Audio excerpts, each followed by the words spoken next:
Hi, my name's Lee Jasper. This is Brixton, London, and you're watching Lee Jasper Drive Time.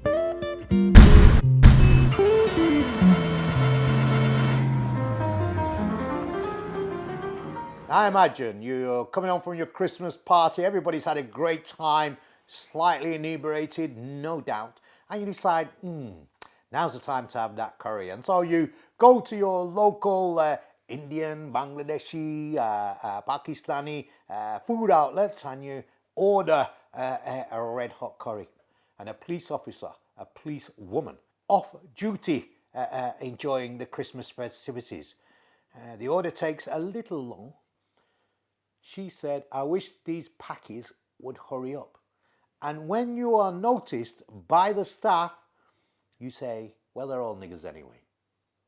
Now, you would have thought that if that was recorded and you were a serving police officer, you'd be sacked.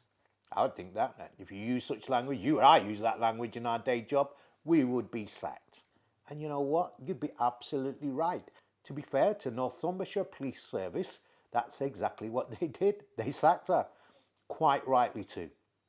Guess what? The Home Office reinstated her. And the Home Office reinstated her saying that what occurred did not constitute a serious act of racism. A WPC, woman police officer in Northumbria Police Service, who over Christmas insulted, abused, racially abused staff at a local takeaway with the very words that I've described to you. Calling people packies and niggers is not serious racism for a police officer. I can't think, from a police officer's perspective, more serious examples of racism than the ones that I've just described. Well, you can imagine the extent to which anger is now ripping through communities who understand exactly the nature and seriousness of that racism. And if we really want to know why it is that there is so little trust between Asian and African communities and the police services of Wales and England, it is precisely because when we complain of racism, when there is compelling evidence of police officer racism, you decide to do nothing. I suggest you better stand by your beds and be prepared for some industrial level racist abuse from officers who have now been given a green light, and they understand if I call you a packy or a nigger, I will not necessarily lose my job and be sacked. So what we see is a trend within the Metropolitan Police Services and the police services of England and Wales, and we have to say that that is totally unacceptable. This officer can't work in Northumbria. I would suggest you can't work in anywhere in the United Kingdom at all. That's a green light to racism in the service. It's appalling. It's why there's general outrage about this decision. Is the weak commitment of the Home Office to tackle racism.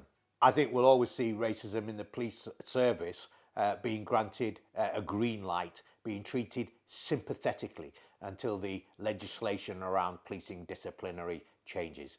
I cannot think of a more egregious example of institutional and personal racism, because if you can call people packies and niggers and get away with it, then I think we're going to see a lot more of those types of complaints by officers who feel completely unrestrained in engaging in what has now been determined as low-level racism. This is Lee Jasper. You've been watching Lee Jasper Drive Time. Stay tuned and we'll be back soon.